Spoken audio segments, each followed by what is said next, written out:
Ladies and gentlemen, this is David Mirikitani with another episode of Weighing In, brought to you by USA Wrestling, the national governing body for wrestling in the United States, and by Nike Wrestling. Go to athleteps.com for all of your Nike and USA Wrestling branded gear.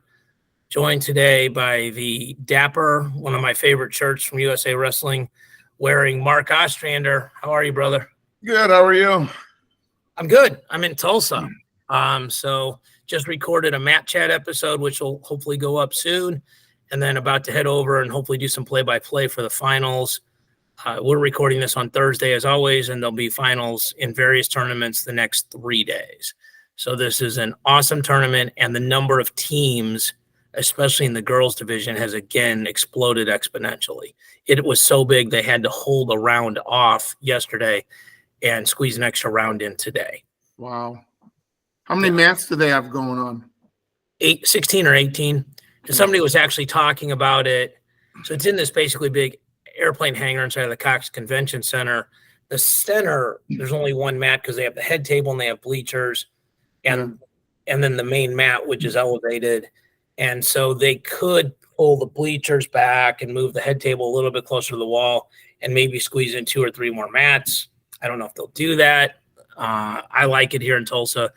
You know, Zach Randall does a good job. USA Wrestling Oklahoma does a good job, but it's growing. And so then it becomes, do you add a day? That becomes more expensive, right? I mean, you coached a long time. You'd rather just stay a couple hours longer than go have to get more hotels and more meals and everything else. So It is I call it a first world problem, right? Like, this is a good problem to have. Yeah. So GT is in Colorado Springs for those of people looking for the eye candy. USA Wrestling meetings for the week, so we're going to run and rip without him. So let's get to the most important subject. Mark, you and I tied on our final X picks. That's the most important topic. And that was tongue was placed firmly in cheek. We were collectively wrong at 57, right at 61. We split at 65. I was right. We were both right at 70. We were both right at 74. We were both wrong at 79. We split at 86. You were right. And then we were both right at 92. 97 didn't happen. And we were both right at 125. But I think there's a bunch of surprises on how things went. And so definitely want to talk about that. And in case anybody is curious, we are also aware that almost all of the rules passed, the suggestions for college wrestling, but I don't think it makes sense to talk about that this week. We can something is going to change in 7 days, and I think we're going to deep dive on that in the next couple weeks. So, and I want GT on that podcast too. As a college coach, I think his perspective is going to be fascinating. So, just to kind of run through the results, Brady Kuntz in Greco beats Dalton Duffield 2-1. Let me do a share screen here. If people are watching. So Havisov beat Dalton Roberts 2 straight, very convincingly fall. I'm sorry, not 2 straight. 2 out of 3, won the third match 2-1. I was jumping ahead to Johnson beat Tuma 10-1 and 10-0. He looked really, really good, Mark. So Sancho beat Perez, 2 close ones. Pat Smith went 2 out of 3 with Justice Scott. There's a very interesting headgear pull at the end of that match that got called. Could have gone a couple different ways. He wins 2-1. Kamal Bey 2-0 to make the world team. Spencer Woods beats Epps in a really close match, round 1, then gets tacked and then shuts out Epps to make the team. Big surprise here, Zach Bronigal beats Alan Vera. Alan Vera, one of our best guys, and Vera texts Bronigal. Bronigal beats him in a close one and then wins round 3 to make the team. Illinois RTC had a really good weekend, Mark. They put Bronigal on the team and they put Zane Richards on the team. Yep. Joe Rao, who's another Illinois guy, beats Delaney 2 straight. And then Colton Schultz beats Kuhn in some matches that were way closer than they were at the U.S. Open, but he makes the team. So that's your Greco team. On the women's freestyle team, Sarah Hildebrandt goes 2 straight over Audrey Jimenez. 8-0, 11-0. I'm going to get this stat wrong, but in her domestic matches, Mark, she's like her last some odd matches, she's like outscored her opponents like 63-0 or something like that. So she looked really good. She's a big human being for 110 pounds, by the way. You're right. I mean that is a positive. Like she cuts her weight well. She's probably really strong for the weight class. So, but a fixture down there. We go to 53. Dom Parrish pinned 5-0 over Katie Gomez. Probably a good time to point out Sunkist kids had themselves a day too. Zahid makes the team in men's freestyle. Colton Schultz makes the team in Greco, and we'll start doing the head count, but they put several ladies on the team as well. Yep. Jakara, Cowboy RTC, beats Hauk, 10-0, 11-0, made it look easy. Jen Page. So that was one, Mark, that you and I had talked about, and I thought she would do really well. She wrestled Kayla last year in the special wrestle-off because of Kayla's injury, won the first match, ends up losing the second and third matches. Kayla goes on and wins a world silver medal, Kayla Miracle. Page drops to the non-Olympic weight from 62 to 59, which is a 6.6 pound drop, and smashed. And so she makes a world team, and shockingly, Nittany Lion Wrestling Club had a pretty good Final X as well, right? Yeah. I think they did. I mean, there's a few guys that didn't really perform very well, but yeah. Jen Page is pretty exciting, though, at 59 kilos for America, I think. Yeah, she's going to be really good. Yeah. So 62, Kayla Miracle, 6'1", 10'3". And that was interesting. I think some people gave the long shot a chance here. She just really wrestled smart. She gave up the first point in the first match and then just came back, kept her composure, and then, dominated the second match as well. So Macy Kilty wins 2 straight. She wins by pin and then beats Velty in a close one over Velty. So the Bruntel-Molinari match results were pretty interesting. Bruntel, it's like sets in tennis, 6-3, 2-3, 3-2. So Bruntel is another one that moved up. Yep. Okay. So basically pulled a Zahid and moved up into an Olympic weight class. So puts herself in an amazing position to medal, put herself in Final X. And again, I should probably say this, the Olympic trial process has not been confirmed by USA Wrestling. I'm not going to say that 14 times. I'm assuming it's going to be like it was last time, which if you medal at the 23 Worlds, you sit in Final X if you did it at an Olympic weight, and you're in the semis if you do it at a non-Olympic weight. That has not been confirmed. I don't have any inside information, but it's way better to talk about it in those terms than just act like we have no idea what's going to happen. But David, let me ask one question for the people that are listening today.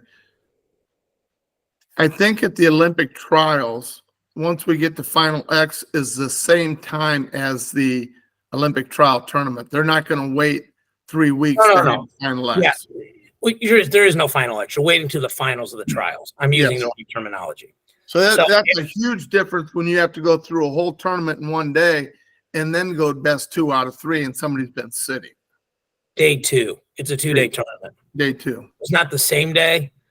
So it used to be, like a lot of times it was same day. That was, the Dake Burrows situation was, documented for years.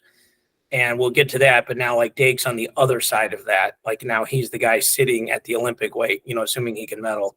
Sure. But there is, like you said here, like this year there was 3 steps, right? The U.S. Open, then the World Team Trials, and then Final X. And I think more or less those were each spaced out about three weeks apart. Yep. So next year the U.S. Open will be this coming December. And then there's other ways to qualify, and we'll go through that whole process. But like being an NCAA champion, being an age group world champion from certain years, and then placing at the U.S. Open, and then being a world team member. So once you go to the Olympic trials, which are at Penn State this year, it's go time. Like, it's a 2-day tournament, and you're either wrestling all of it, you're starting in the semis, or you're waiting until the finals. Yep. and weights that we do not medal at will just be a tournament and you be the number 1 seed. Again, assuming it was run like it was in the past. Okay. Allure. So you and I, we did the fantasy contest, and it's a confidence pool. Like you make your picks, and the one you're most comfortable with, you put 10 points on down to 1, and you correctly said Allure is your 10-point pick. If she can be a 30-point pick, you should do that. So 10-0, 10-0. And then Adeline Gray, and you were correct about this, Mark. I don't know if I said it on the air, if I picked Blades or not, but I did, whether it was on or off the air. Okay. And you picked Gray. And it pains me to say this, but I got to give you credit. Not only were you right about this, but you were right at the U.S. You're like, I think she loses the U.S. Open. I think she continues to recover from her pregnancy. I think she makes Final X, and I think she makes the team. So tip of the metaphorical cap to you. You called all 3 stages perfectly. So really well done. Well, I think Blades, though, you watched those matches. Blades had each match in control till toward the end. And I think it was just experience. I think Gray just found a way to capitalize on a little mistake. And then when she gets on top, she is just so nasty, David, that she got into a leg lace type of thing with her leg, like, trying to ride the legs, and then came across and put the bar arm in and then went the opposite way and got the pin in the finals, the last match. So, I mean, she's just really good on top. And that's really her bread and butter. I don't think she looked the greatest on her feet. I think Blades out wrestled her on her feet. But when you get onto that top game, parterre, she's just phenomenal. Yeah, she didn't score a ton of points from parterre, though, this time. And you're right. Blades was winning the restart. It was 5-5. She was winning on criteria. Was somewhere around 10 seconds left, give or take, maybe 13 or 12, and got caught in an arm drag position, got overextended and lost the first match. And the second match, the score was really close. She loses the takedown. And like you said, she went bar arm and ran her over, pinned her. I think Kennedy Blades is going to be so good at wrestling. Like her, you can see it coming, right? Like it's you've coached a lot, I've coached a lot. Like you see, we coach guys, so I'll say guys, like you see guys and like they don't have it figured out yet, but man, they're gonna figure it out and they're gonna be really good. And I think that's what I see in Kennedy Blades. Well, Kennedy's probably what, 19, 20? Maybe. She's not very old, so she's very young. And look what she's doing to an Olympic champ, multiple world champ. She's being able to wrestle with her that close right now at that age. She's going to be phenomenal. She's already really, really good.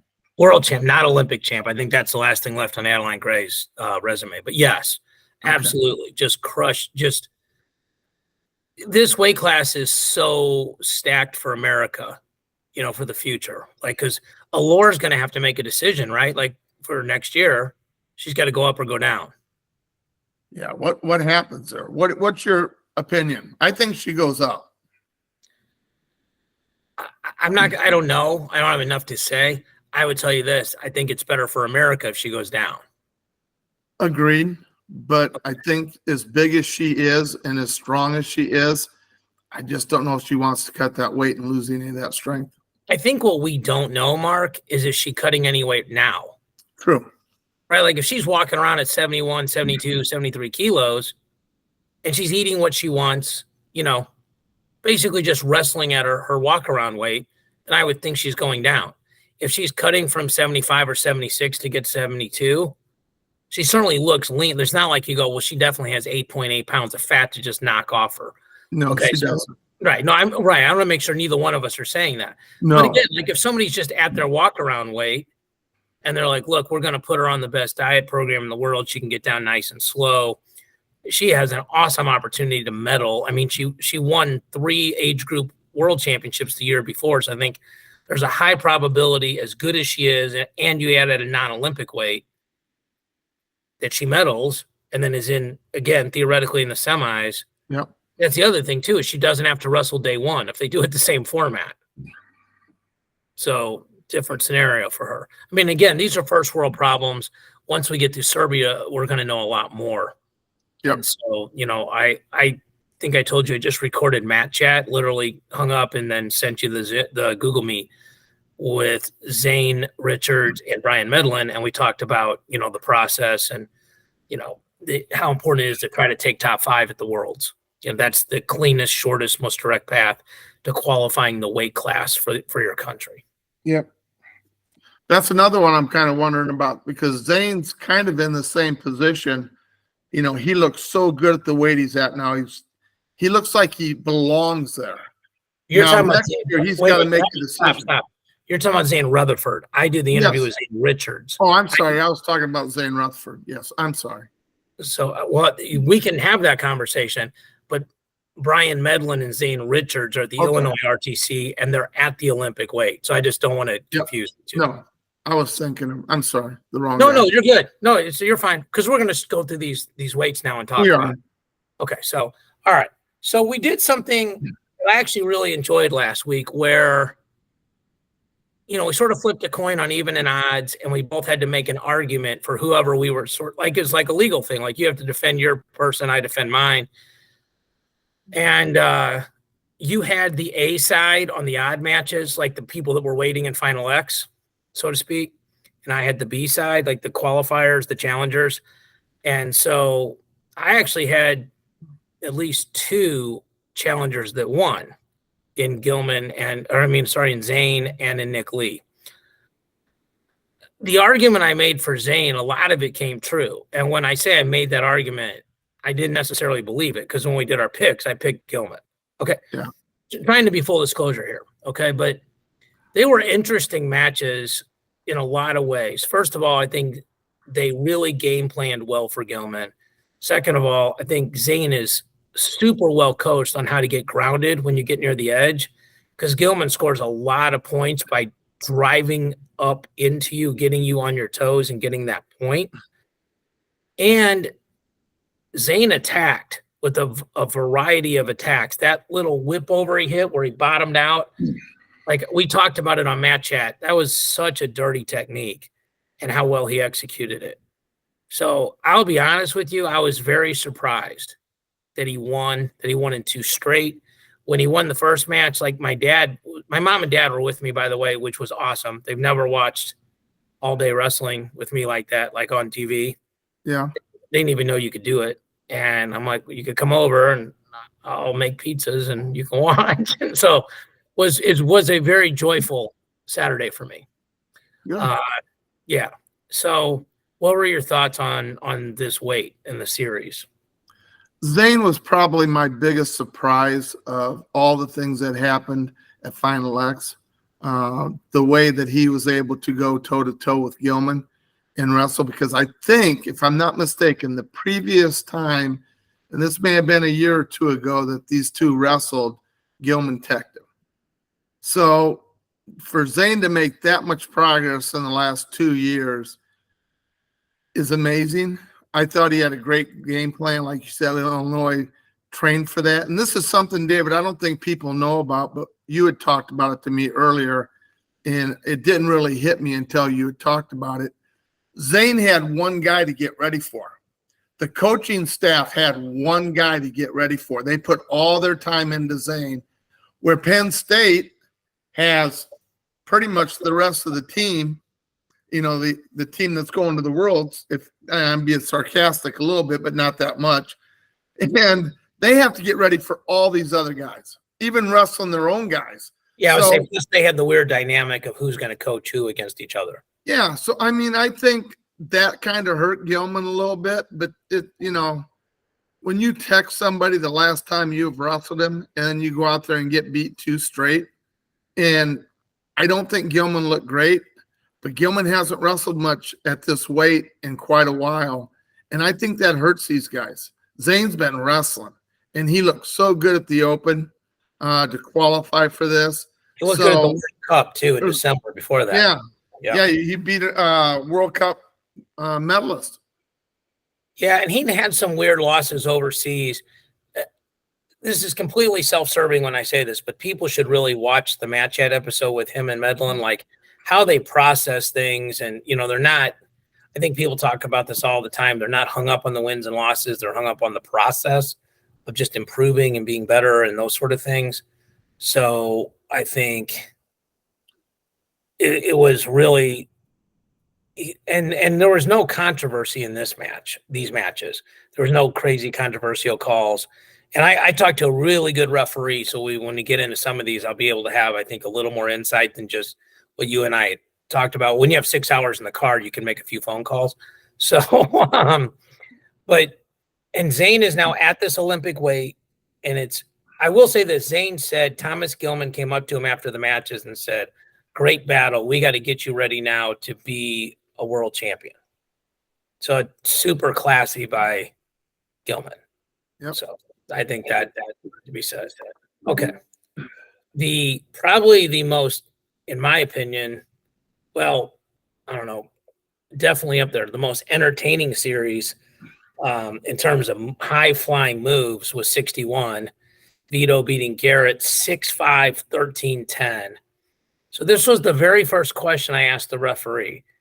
And how in the hell was the suplex that Vito hit in match 2 in the first 6 seconds, not 5? He goes, I have no idea. He goes, that's 5 all day and twice on Sunday. So I don't know if they missed that call. I don't know if maybe they see something that we didn't. Yeah. Sure looked like a 5 to me. It looked like this logo that you and I have on our shirts. And especially, I think you have to give the benefit of the doubt when you do that against somebody as good as Nahshon Garrett. So it was an interesting match, and that Vito didn't get a lot of leg laces. Garrett didn't get a lot of gut wrenches. It was primarily a takedown, edge of the mat kind of thing. Yep. Vito got at least 1-4 in each match. That's, not only is it 4 points, but it's really 4.5 because of the tie-breaking criteria. Correct. Well, I don't think we were surprised that Vito won here, but I can't speak for you, but I was hugely entertained. Oh, I agree. I thought, both of them went out there and just let it fly. I was impressed by both of them. I guess the only thing that concerns me, David, with the Araujo is he's given up a lot of points. And I know how good Garrett can be because he did look so good to get there where he's at right now, wrestling in the qualifier, beating some really good guys. But to give up that many points, you go to the Worlds, you can't give up 4 points and try to come back on some of these international wrestlers. It's just going to be almost impossible. So I think Vito's got to lock down some situations where he's not giving up easy points. And that's his best chance of placing. I think A, it's a non-Olympic weight. I'm almost positive he places. B, he reminds me a lot of Yanni, and that they get in these scrambles. Like if you tell me Vito had an 11-10 match, I'm going to go he won. If you go Vito had a 3-2 match, I'm guessing he probably lost.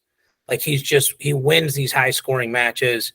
And we talked about this with Medlin and Zane Richards. Like if you're a coach, and you and I have talked about this, it's so much easier to have an athlete that attacks a lot, even if they don't finish correctly, they're set up correctly, they're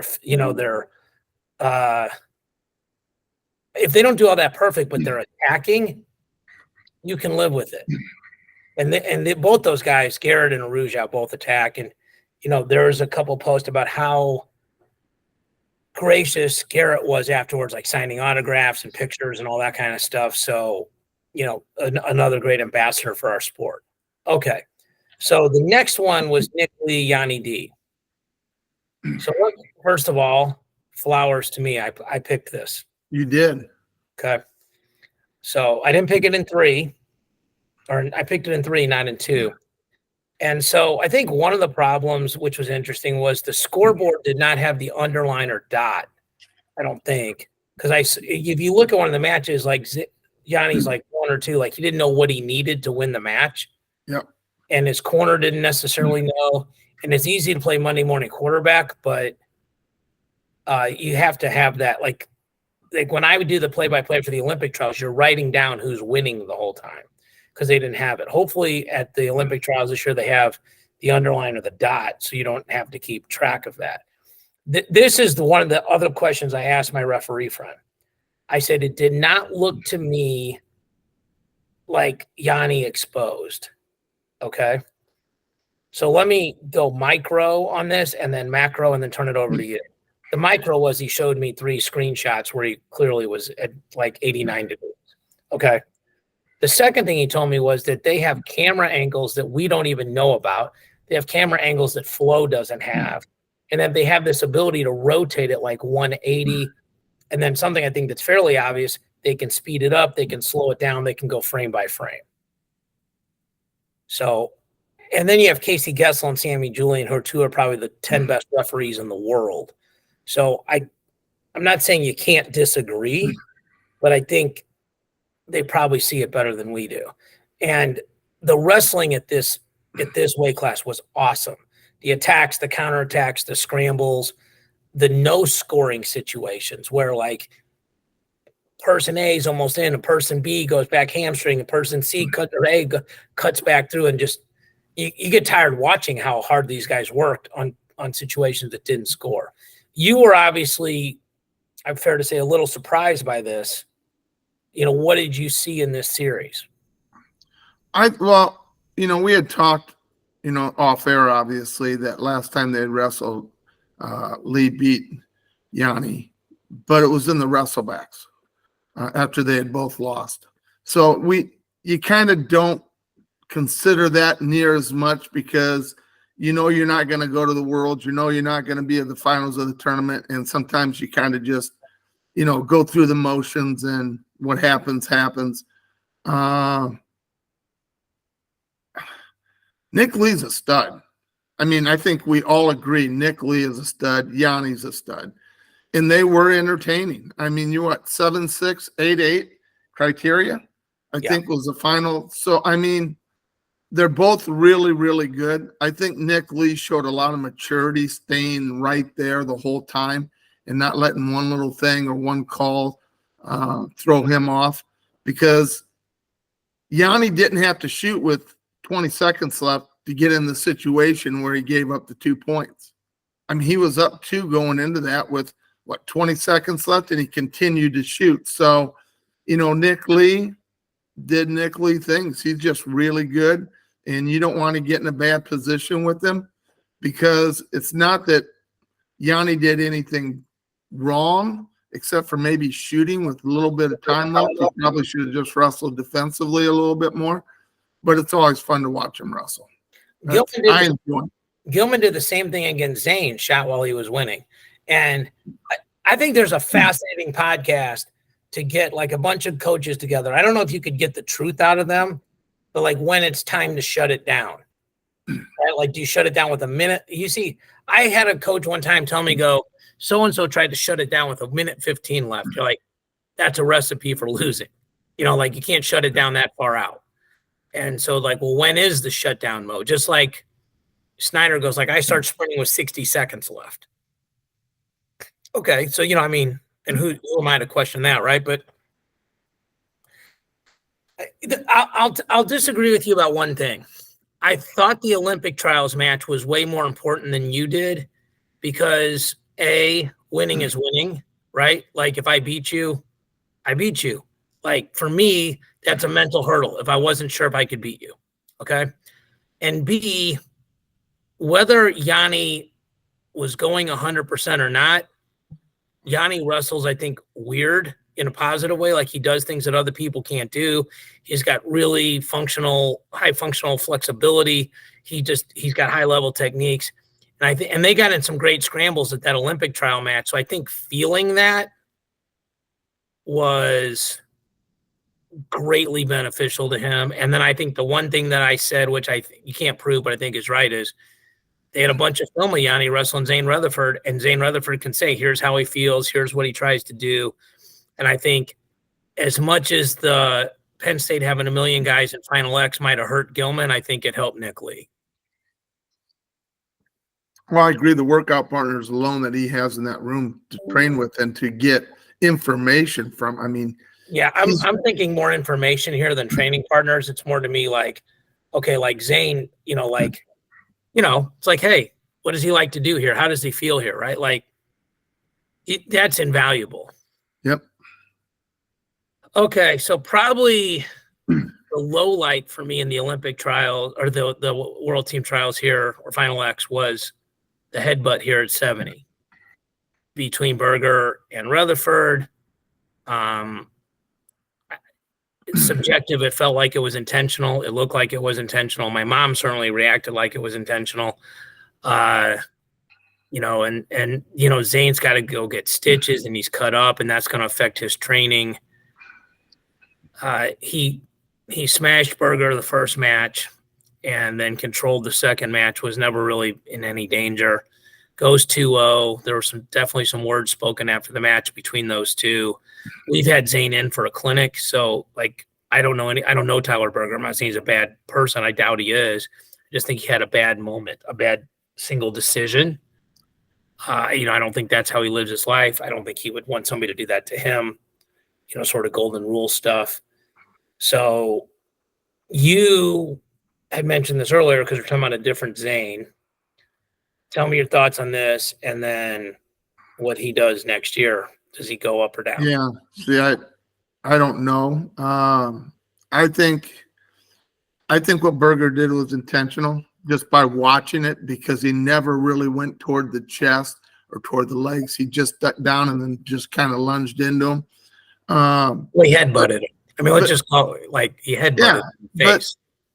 But we're just watching it. We don't know what's going through his head. So I give the benefit of the doubt that the reason they didn't DQ him probably is because they can't prove intent in their minds. They don't know, because how many guys has Jordan Burroughs double-legged and caught their head and opened them up because he hit so many great doubles? Maybe he's a little high on one double and catches the chin or the forehead or whatever instead of the chest. So besides that, I think Zane handled it really well. I think he was ticked. Clearly he was ticked. There's other words I'd use, but I don't want to do it on this podcast. But I think... I mean, like angry, upset. Oh, yeah. More than that. And I think Zane controlled both matches. I think he's just a better wrestler. And I think Zane has filled into that spot at 70 kilos. Next year, the Olympic year, I don't know if you see him go down, David. The problem is he's going to go up into Dake and Nolf. I mean, that's not Dake, Nolf, Burroughs. Yeah, I mean, that's not a great situation. So I'm guessing he'll probably do a long cut to go down. But then we're back into the James Green era where he looks so good at 70 kilograms and won, world medals, and then couldn't even perform it, when he goes down to the weight, the next weight down. So that's such a great call about James Green, because that's James Green killed himself to make it in 2016 and then drew Zane Rutherford the first round, which off the scale might be the worst human being alive you could wrestle. Talk about a pace guy, right? And Zane he's good size 70 kilogram guy right now. I mean, he is filled out. He looks really, really good. I mean, he's going to lose some of that to go down, David. And I just don't know how that's going to affect him. Well, the other thing, so this is a very interesting conversation, right? Because my guess is they will have the non-Olympic weight world championships, like they've done in the past. So he could stay at 70, right? And not even really try to make the Olympic team, right? I mean, I'm not saying he would. Clearly, I don't know, right? And again, I think this is like a lore. Like, how much is he cutting to make 70, right? And then Penn State has this unique situation where, it's the opposite of Illinois. Like, Zane Richards is going to wrestle whatever weight Zane Richards wants to wrestle. Sure. And everybody else is going to – I mean, he's the bottom weight class-wise, but, everyone is going to rotate around him, right? Yep. So here – you're like, okay, well, hey, it actually makes sense for us to put as many guys on the world team if Nick Lee goes 65 and Zane goes 70 and our two guys battle at 74. And, we have two guys at, Carter Starachi can maybe make the team at 79. And then we got two guys at 86 and, blah, blah, blah, blah, blah. So I don't think he goes up. I don't think he's big enough, tall enough, frame enough to go up. Okay. And I mean, listen, he knows. Let's put it this way. I would be shocked if he kicks the crap out of Kyle Dake or Nolf, or even if it's very close. Okay. So if you know you're probably not beating those guys, I think, again, it comes down to if you're cutting. I think there might be a situation here where he doesn't necessarily go down. He might just stay, because there's if he's a guy that's going to do another quad, then he can make a decision, right? Like if you go, let's say he's fairly even with Nolf, but he's behind Dake. And you look at 74, and you go, okay, well, after 2024, Dake's probably done. Burroughs is probably done. Maybe Chance is done. Like he's got this really successful club team. You got the Keegan O'Toole's, you got the David Carrs, you got the Quincy Mondays. But Zane could go, I can wrestle with those guys. Like if you give me a year or two to build my body up, I can compete with those guys and, have a good run at it. Like where I'm not just spotting some of the best guys in the world, 9 pounds. So that's a really interesting one to look at. All right, we go to 74. And honestly, this was probably, I don't know why this USA Wrestling thing pulls down where it covers it up. So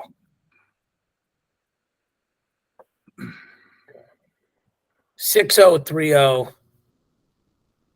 I think Kyle Dake might be the best guy in the last 10, 20 years I've seen at slowing matches down, at creating minimal amount of exchanges, like hard wrestling exchanges. Like he's sort of the opposite of Vito Arujau and Yanni, right? Like all these guys know how to do is just freaking go all the time. And because of that, they score a lot of points, but they give up points, right? Like Dake, and he did this in college, right? Like I always tell people, like if David Taylor and Dake had 10 common opponents, David Taylor would beat all 10 of them worse than Dake did. But then Dake would go beat David Taylor. So he controlled Nolf, and Nolf maybe came kind of close to score. I'll tell you where it was really Nolf in the second match got in on a single.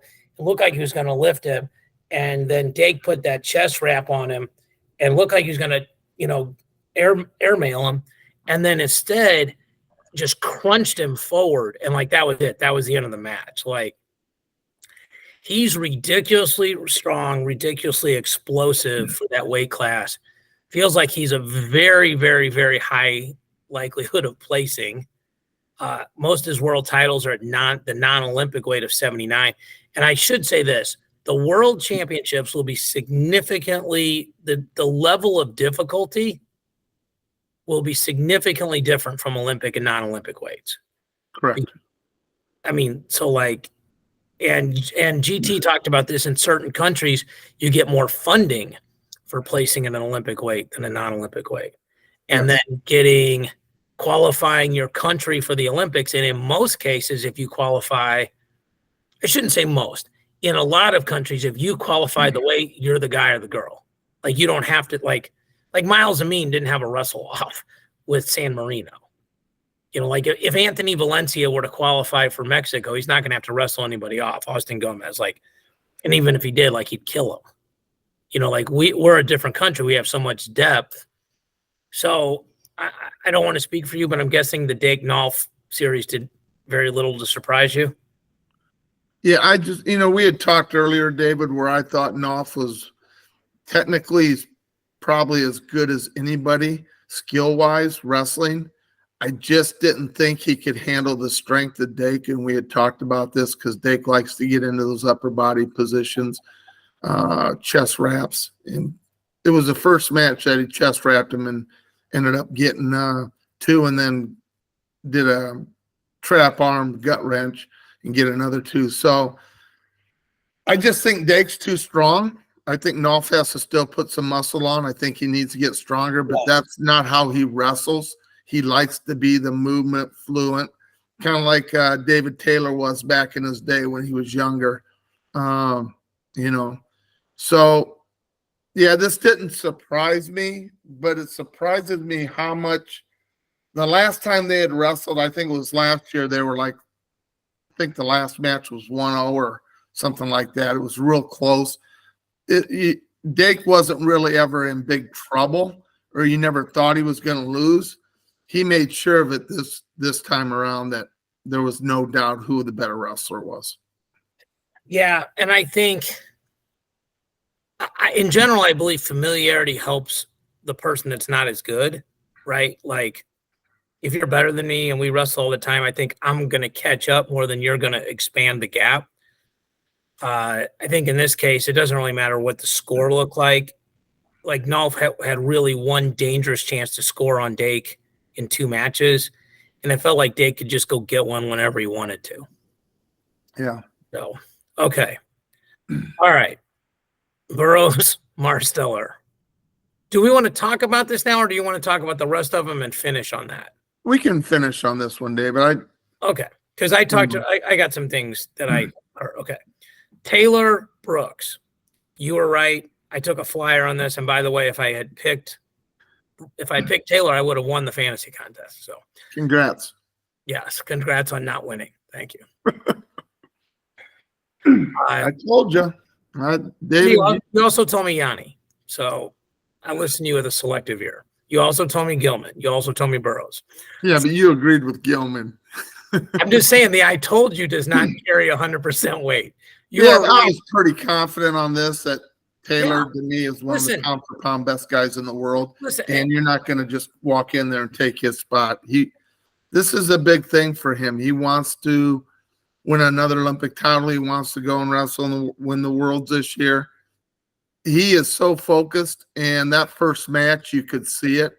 I think the second match, I think he kind of took his foot off the gas pedal a little bit and kind of just wrestled, for a feel part of it. But Taylor's just really, really good. And I think Brooks is going to be phenomenal. He's our next guy. There's no doubt in my mind he'll be there after 24. I think he's going to be the guy, and I think he can win world titles, and I think he can win Olympic titles. I just don't think he's ready yet to wrestle. A couple things that fascinated me about this. Number one, I think if you're looking at it through the David Taylor lens, what you said is dead on accurate. If you're looking at it through the Aaron Brooks lens, it's like, look, he closed the gap. He went from 6-0 to 5-4. Okay?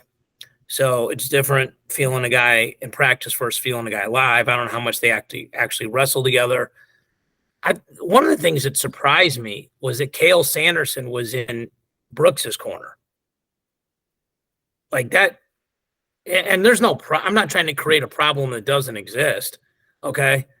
Like, Penn State's probably the best program in the country at you having no idea what's going on at their program, good or bad, and it's mostly good. Okay, but I just thought that was interesting because, like, Taylor was his guy, and I'm not saying he still isn't his guy. I just was surprised he picked a corner. And if he picked a corner, I frankly thought he'd pick Taylor's corner. I 100% agree with you that Brooks is the guy going forward, like post 24. Okay. I also think he's closer than people think for 24. Like, Brooks is going to go up to 97, so he's going to get bigger. Okay, like he just wrestled 184. So he's going to get stronger. He's going to get bigger. He's going to come off that college season. I probably will pick him again. Okay. I just think, and that would be him coming through a tournament to be David Taylor, because Taylor, in all likelihood, is going to make the finals of the World Championships. And, I think he's a fairly good bet to win it. I mean, he's beaten Yazdani 4 out of 5 times. The only time he lost him was the Olympic finals. So, okay, 92, Zahid versus Machiavello. Actually, David, he won the Olympic title, and he lost in the Worlds the same year. Right. No, you're right. I said it wrong. Yep. You're right. He's the Olympic champion, lost the world title. 100%. Yep. Thank you for correcting me. Zahid made this look really easy. I think this is just an example of one guy who's better at wrestling. Like, there's a couple thoughts I saw. Like, Zahid will get himself in that extended long position underneath. And the difference between watching what Aaron Brooks did with that and what Mike Machiavello did with that was stark. The contrast was stark. Brooks, so much faster footwork.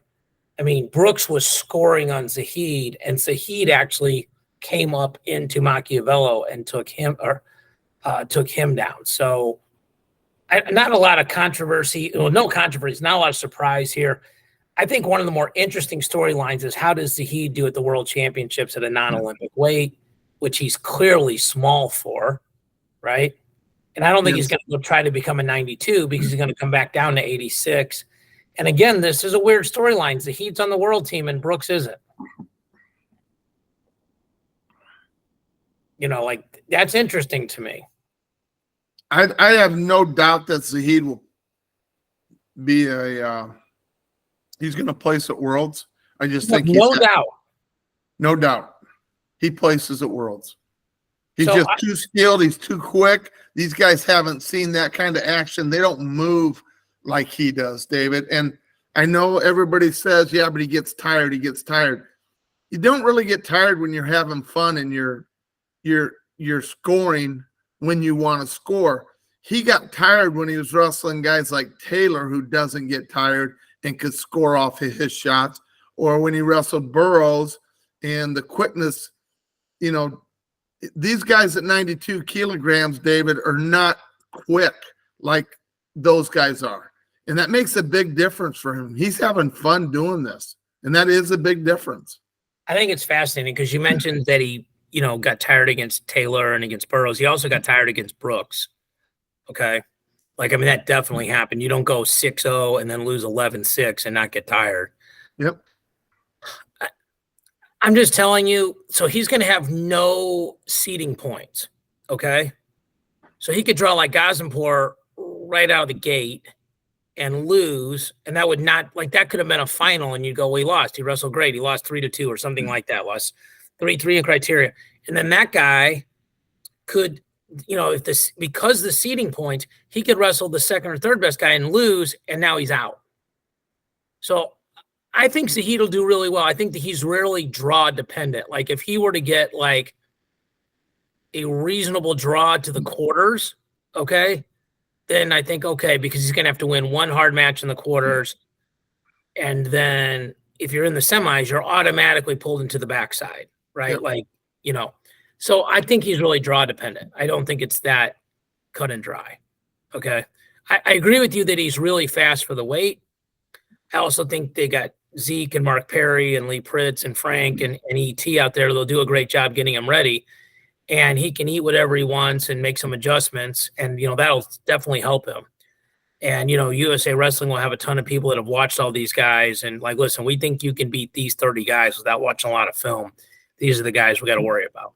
Yeah. So, okay. 97 didn't happen. Jaden was on crutches. Not really sure what happened there. Not sure we should really, I don't know what there's to talk about. Gable Stevenson wins 285. I think the surprising part to me was that he didn't tech him and that he actually gave up some points against Paris in match one. He's clearly way better. Gable Stevenson is going to be fascinating because, like, there's a very good chance he does not give up a takedown at the World Championships. And if that happens, he's probably going to win. But we don't know much about his parterre defense. The last time we saw it, it was not awesome. Yep. Man, is he entertaining, and man, is he good for the sport, and man, is he good at wrestling. You said three things there that made a lot of sense, David. Man, is he good for the sport? Man, is he a good wrestler? And he's very entertaining. I mean, he's so much fun to watch. He's so much fun to have back. I think people forgot how good he really is, and I think he's actually hasn't hit his peak yet.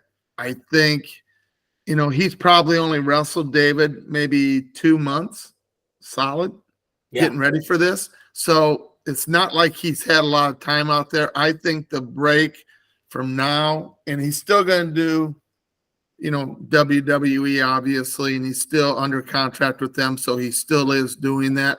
But I think he's going to be able to spend more time, and I think he's going to look even different at Worlds. I think he's going to look better. But it is a loaded weight. It is an absolute loaded weight. He's a defending Olympic champion. These other guys are older and probably, you know, if you sort of look at the hill, right? Like, he's still going up. He's no way he's hit his peak. He's like 23 years old, maybe. You know, these other guys are maybe on the wrong side of the hill, or at, you know, definitely not on the upslope in terms of just physical, you know, like where you peak. You know, like I agree, but there's an Iranian that he's never wrestled that Yeah. didn't wrestle the year he won the Yeah. Olympics, and young. he's something. And I'm really looking forward. I think it's those two. I think they're the two best guys, without a doubt. I would not summarily dismiss Akul and Petrashvili. I mean, there's always to look at this, right? Like, I actually agree with you, but like the Iranian lost in the age group worlds to Paris. Paris pinned him. There's a bunch of ways to go with this. I think it's a very high likelihood Gable places. I also think the WWE thing is not a big deal right now. I think like it is on the shelf and will be until October. You know, like this is his sole focus. Obviously, he's under contract. It's not like he got out of the contract and doesn't want to get out of the contract, but I think his focus is completely different. You know, like I think he'll be really, really ready to go. Okay, let's talk about 79. All right, so okay, for anybody that's been living under a rock, Burroughs 3-3, Marsteller 5-4, Marsteller 8-3. That score is super misleading. Okay, so let's talk about match 1. Burroughs wins on a singlet grab, a singlet pull. Okay, so there's rules on this. You can't just wait forever to challenge. Okay, and it happened. And you're supposed to challenge within 10 seconds, give or take. When it happened with like 15 or 16 seconds left. The match ends. Marsteller thinks he won. Burroughs tells Slay to throw the brick. So the first thing I asked the referee is he allowed? Are they even allowed to do the challenge? Like within the rules, were they supposed to allow that? And he said it's a gray area because since it's an athlete thrown brick, basically, if there had been a stoppage, like let's say there was a stalemate with like 6 seconds left, or an activity verbal warning to Marsteller, probably in that case because he was winning, you got to throw the brick then. You can't wait after the restart, lose, and then go, I want to go back. But there was no stoppage. They were not even in space where nobody was touching each other. So he said, in general, you give the athlete the benefit of the doubt. And he goes, frankly, you definitely give Jordan Burroughs the benefit of the doubt. Okay. And that might not be fair. Like people think it's fair, but in one way, it's really fair. You've earned these calls. You know, you're an all-time great. Okay. So let's just, before I just keep talking, match 1, what'd you think?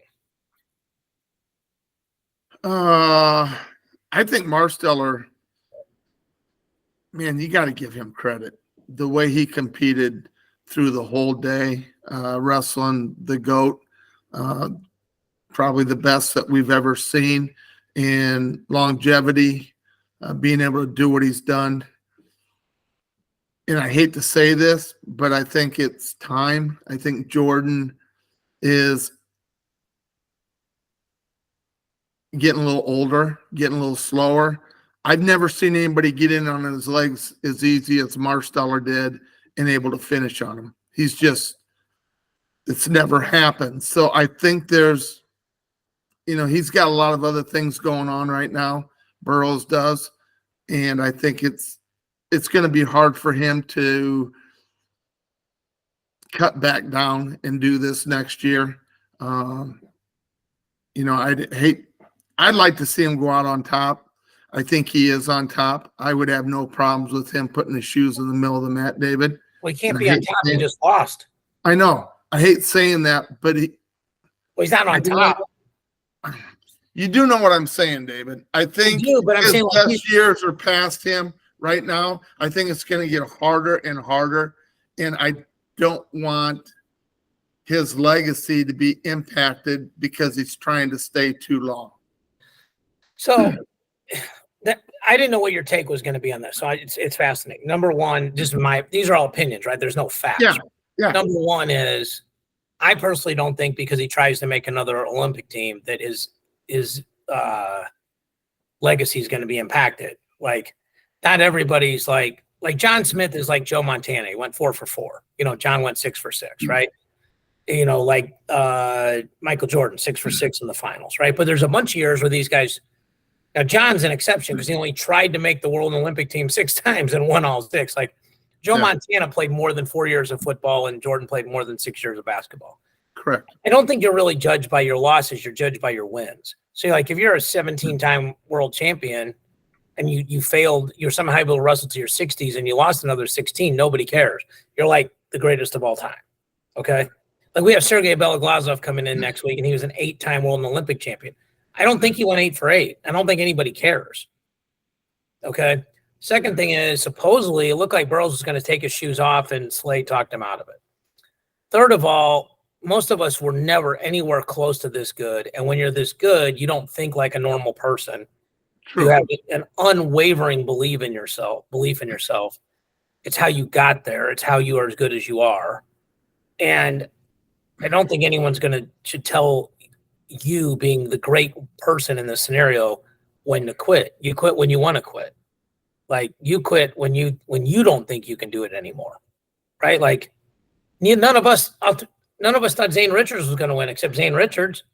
Yeah, and he even looked surprised when he won. Just like, okay, this is supposed to happen. I'm saying, so like I said this to you off air, and I'll say this on air. I think Jordan Burroughs was the most hurt athlete by the pandemic. And what I mean by that is the extra year from 20 to 21 hurt Burroughs and helped Dake. And I think if they'd wrestled in 20, Burroughs would have been way closer to beating Dake and might have beat him. Okay. It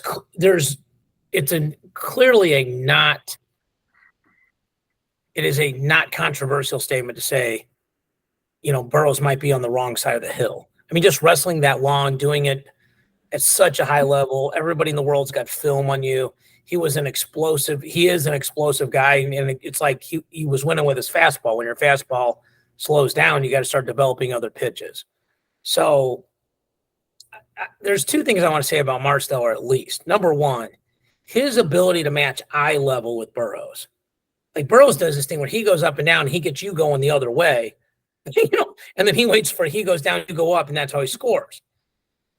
Marsteller's ability to stay with him, to 2-knee drop, stay there, still not get run over, not get caught in short offense, high level, and then that post back, that lefty lead to the back ankle, and then swing on it all in one motion and get behind.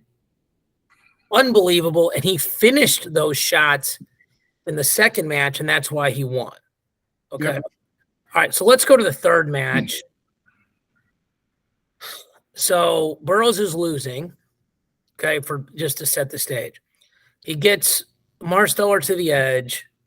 Marsteller does not step out. That's one thing. He did not step out. And for people that don't know, your entire foot has to be out. Okay.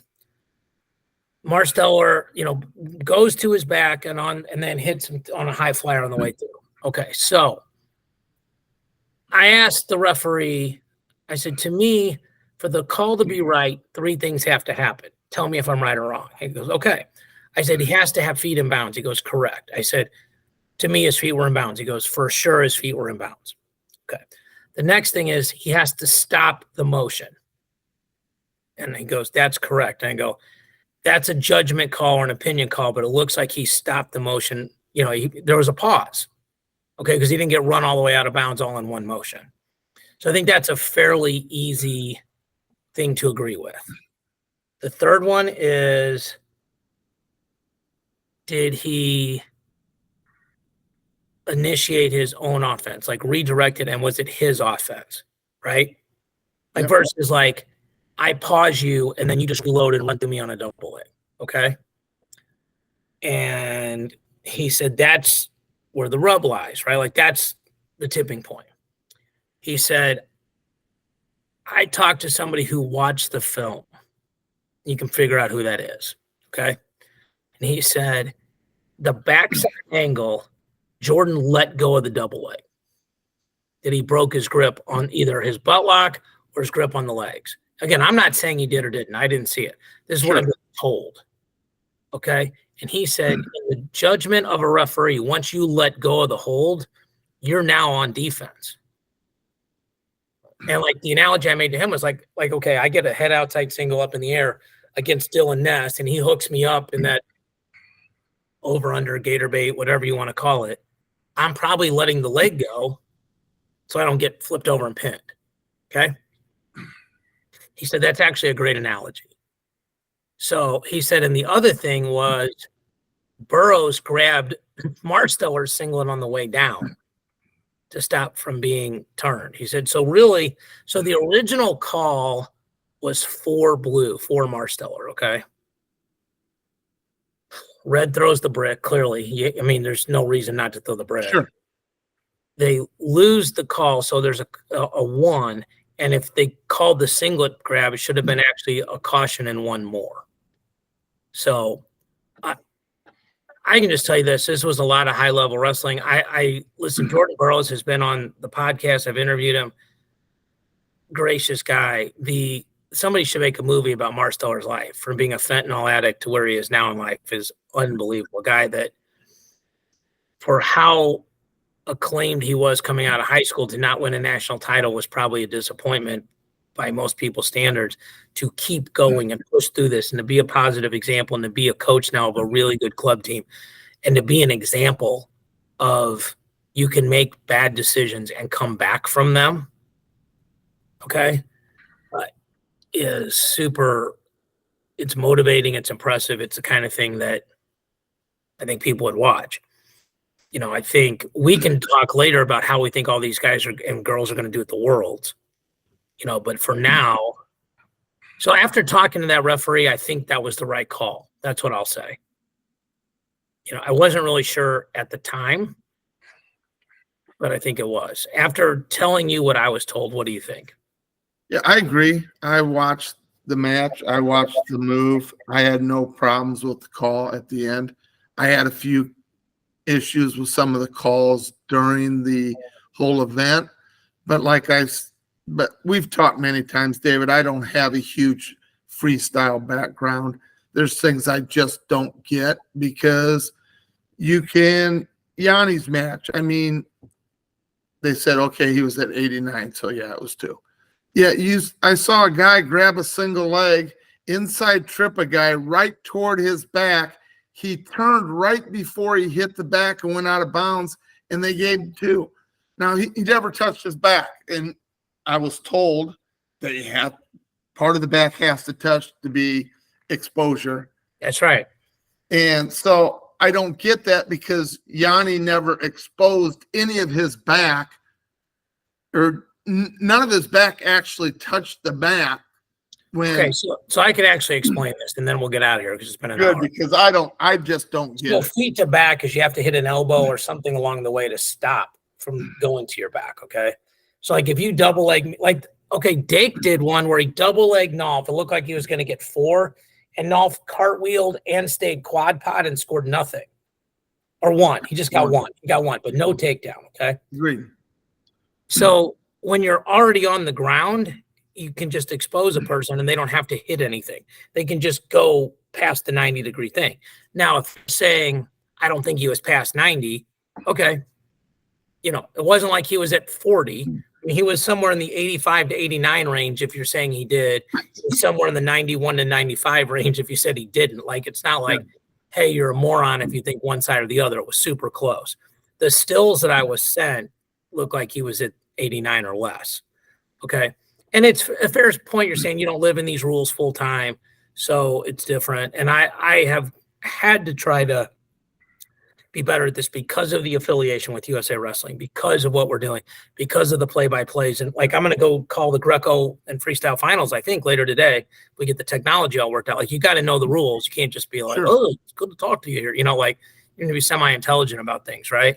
Yeah. So the fastest way to not sound smart is to not know how the rules work in the sport you're doing, right? Yep. So I'll tell you this, America's in a really good place, especially in men's and women's freestyle, right? When Thomas Gilman's staying home and Yanni Diakomahalis is staying home and Jordan Burroughs is staying home and Jaden Cox is staying home and Aaron Brooks is, you can go up and down the list. You're like, man, we're in a good place. Okay. So it's really, it was an awesome meet to watch. And I know people complained about the stream and stuff like that. I don't think Flow is trying to do that. I mean, why would they want the stream to go down? It's only they're doing their best. Maybe their best wasn't good enough 100% of the time. I think they would admit that, but they're doing their best. So 20 years ago, David, we wouldn't have, unless we were there, we wouldn't have seen any of it. So yeah. Give credit for what Flo's been doing.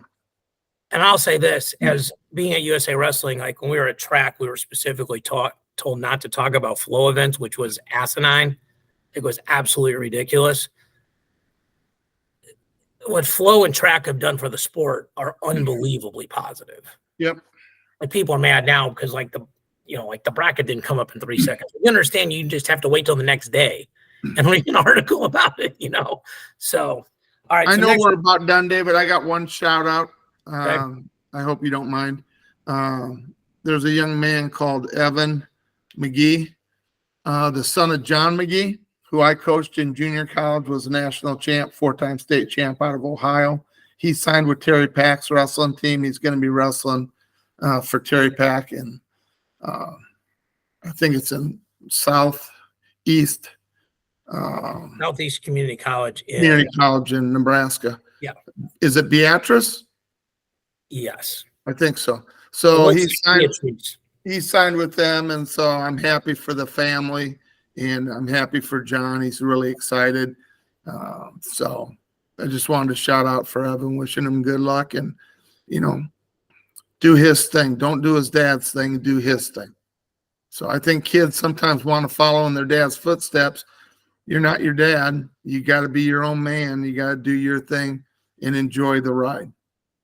Well, as somebody who on my best day could not follow in my dad's footsteps, I do know what that's like to have a guy that you can look up to as a hero. It's awesome you gave the shout. I appreciate you ending our podcast on some just pure ex-Iowa Central homerism, though. That's really good of you. So. It doesn't happen very often, David. No, I know. I couldn't even stick the landing with a straight face. So congrats to him. Congrats to John. Congrats to Evan. Congrats to Terry. Thank you guys for watching and listening. I think we went a little longer than normal, but it was Final X. Hope you enjoyed it. We'll speak to you all next week.